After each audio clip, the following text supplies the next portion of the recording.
what they did back in the 70s and 80s. They will say, we have an exclusive contract with ESPN. If you sign with us, you will get on television, unlike a lot of other fighters. You will get on national television immediately, right away, and within 2 years, you will be fighting for a world title. Wow. Yeah, that's great. And what that means, and it's true, they will get on TV. Like you see these kids, 3-0, they're on TV.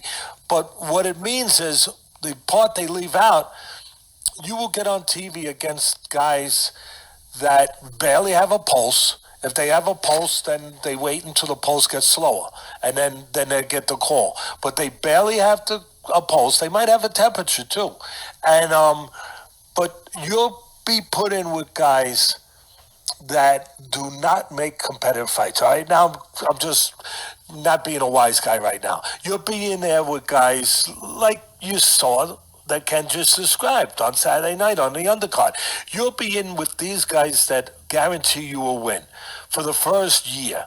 Definitely for the first year, where you'll build up a 10-0 record, and you'll do that. But in the meantime, and it'll go on for 2 years, you'll improve a little bit, and then you'll fight for a title within 2 years. And a lot of you will win world titles because there's a lot of titles out there. Lot of time, and because Top Rank has a lot of pull, and they can go there to the organizations that they have the most pull with. They can get them in position, and they can get the world titles. And these talented kids will win world titles.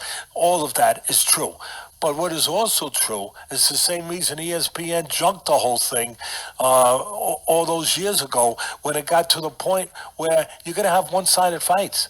You're going to have a farm system, and that's what happened with Top Rank and ESPN again years ago. It became a farm system to develop their fighters, to put their fighters on TV, to sign their fighters, put them on TV, the best fighters in the world in some cases, put them on TV, feed them this very, very soft diet of opponents, if you will, and then build them up to world champions. But what it means in the meantime to you, the people listening to us right now, is that you're going to be watching one-sided fights for the next couple of years. So in one moment, you get great news. Wow, ESPN, they just signed up, Top Rank just signed up with ESPN, the whole Olympic team. Yes, you will see those brilliant, greatly talented kids, but you will see them with people that are not brilliantly talented for the next year and more, because that's how it's done. That's how it's done, baby. That is the recipe. I'm sorry. That is the recipe to make champions the way that these promoters make champions. And that's it. That's it. You like it all. If you're a fan that says, Teddy, I'm glad you guys tell it like it is, then good. When I was a casual, I thought as a casual, I spoke like a casual, and I looked at boxing like a casual. But when I became a hardcore, I put away all those casual things. This is Michael Rogers, and welcome to Bodywork Boxing. Welcome back. It's Michael Rogers. Welcome to Bodywork Boxing. And just when I thought Mr. Fireman Speech, aka Teddy Atlas, couldn't give us any more, Teddy like, hey, hold my beverage. Teddy don't say hold my beer, he say hold my beverage. You know what I'm saying? We don't know what's in there, but anyway, that's a little jokey joke or whatever for my uptights. You know what I'm saying? But right now I want to talk to my hardcores, because it's very rare that we actually have somebody that has so many different facets to the game, other than him.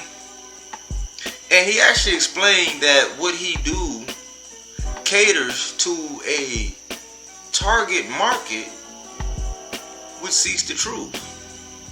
If you go back to his video about Lomachenko, he actually says, I never knew that there was a market for people who want to hear the truth. And he said for people who don't like it, he said that's the very reason why we do it, because we tell the truth. You know what I'm saying? But it's very interesting some of the things that Teddy actually had to say about ESPN and Top Rank and their relationship and how it's actually a farming system. And let me break it down. Teddy Atlas helped Mike Tyson. Teddy Atlas helped Tim Bradley. Mike Tyson, Tim Bradley.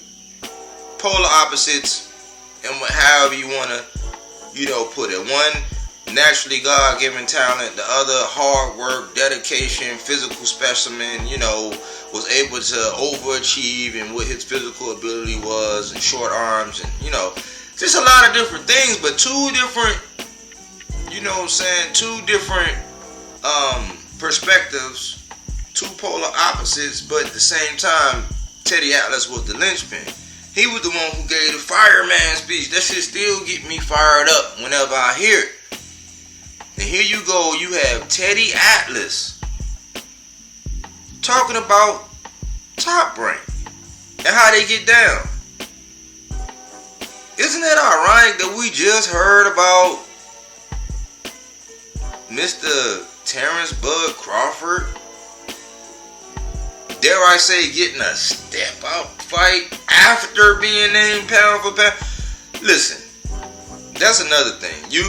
If you're being touted as the greatest, aka master boxer, aka number one pound for pound, aka best in your division, you cannot follow that up by saying step up fight after that. When Sean Porter was actually Bud Crawford's, once again, dare I say, step up fight, a test that he passed nevertheless. But we got to give credence to what Teddy Atlas has to say. And just like last week, Teddy's take on Eddie, I'm giving Teddy's take on Top Rank. So Teddy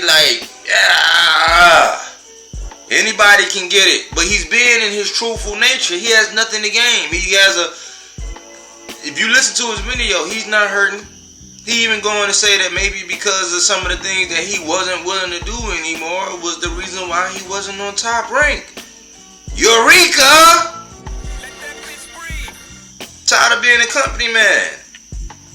Tired of being like most of these content creators who want to push a certain narrative because it directly correlates to their pockets. Tired of clickbaiting because he also said, and I've been saying this, I'm building my channel brick by brick by brick. Why? Because all subscribers matter. Over here, body work.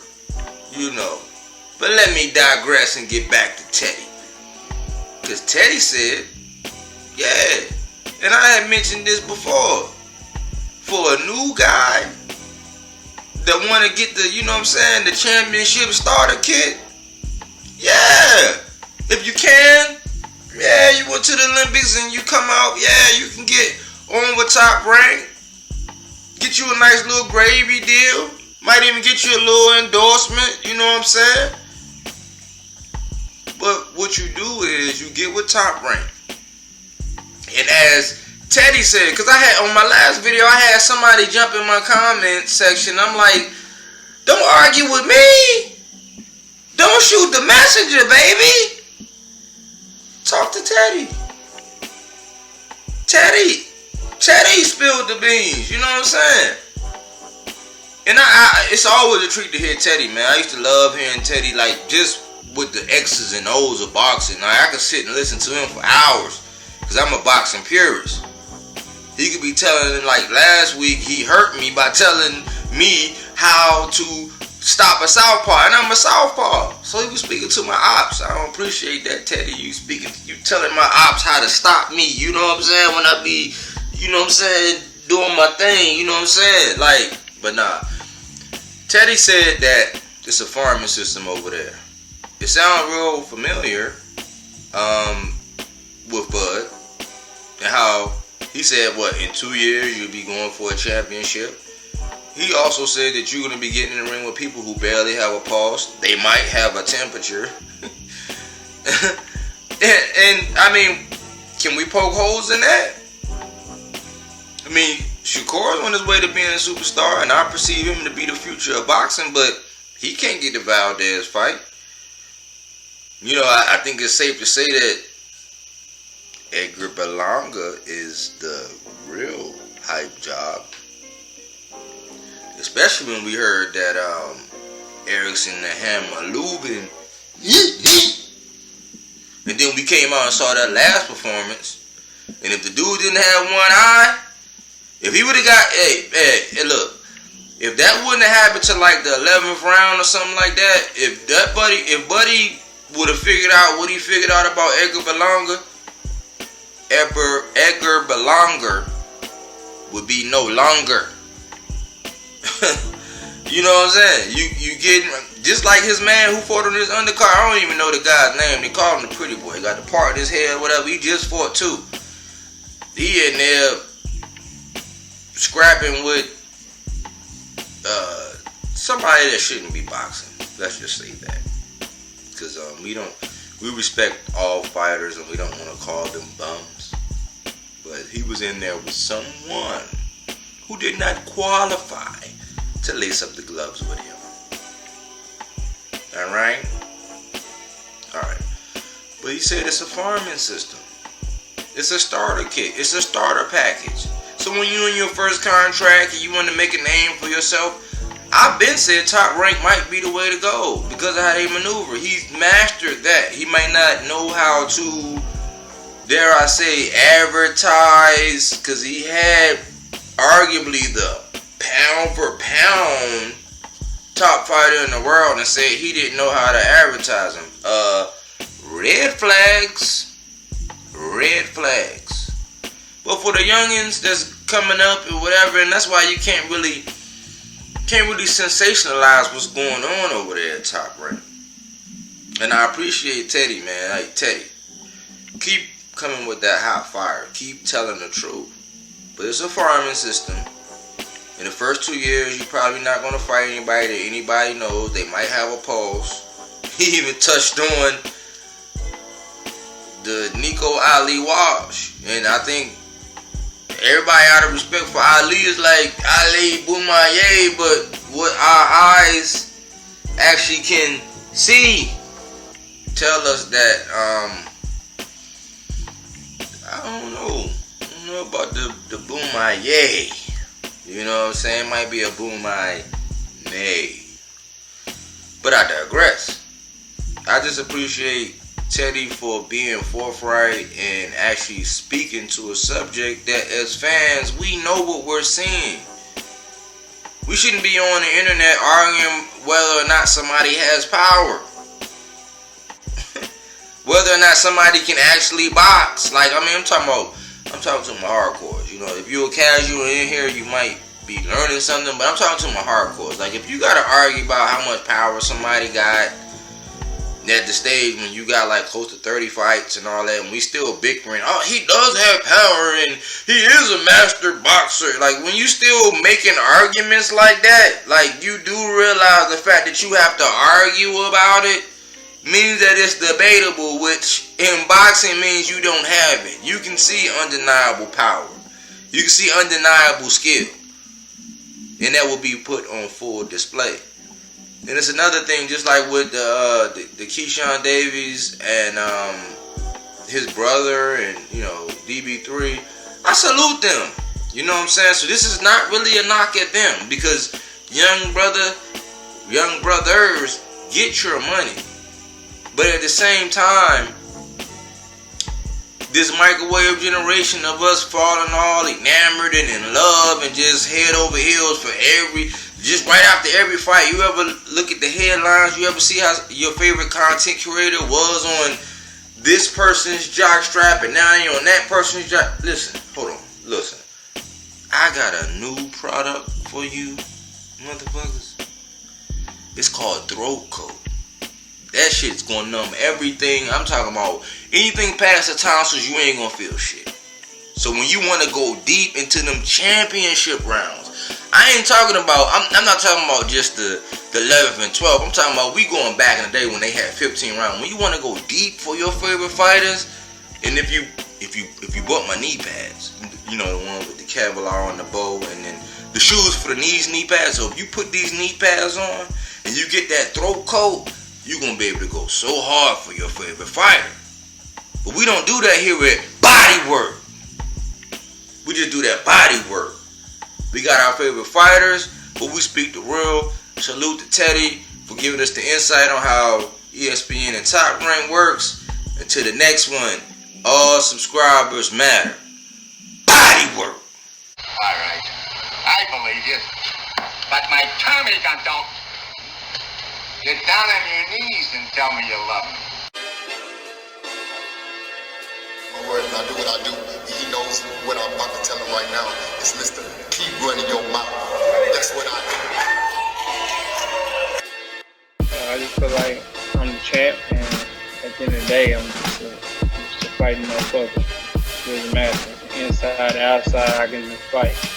So I just feel like if it gets down to the wire, and we gotta lock it up, I'm out on top. Hey, look, as you can see how I'm looking, I stay solid. I'm always solid. I stay fuck solid up, right? You know what I'm saying? To the fans and all. You guys got outside the ring. I'm a fighter. Like I said before, there ain't no safety on the clock, so I'm gonna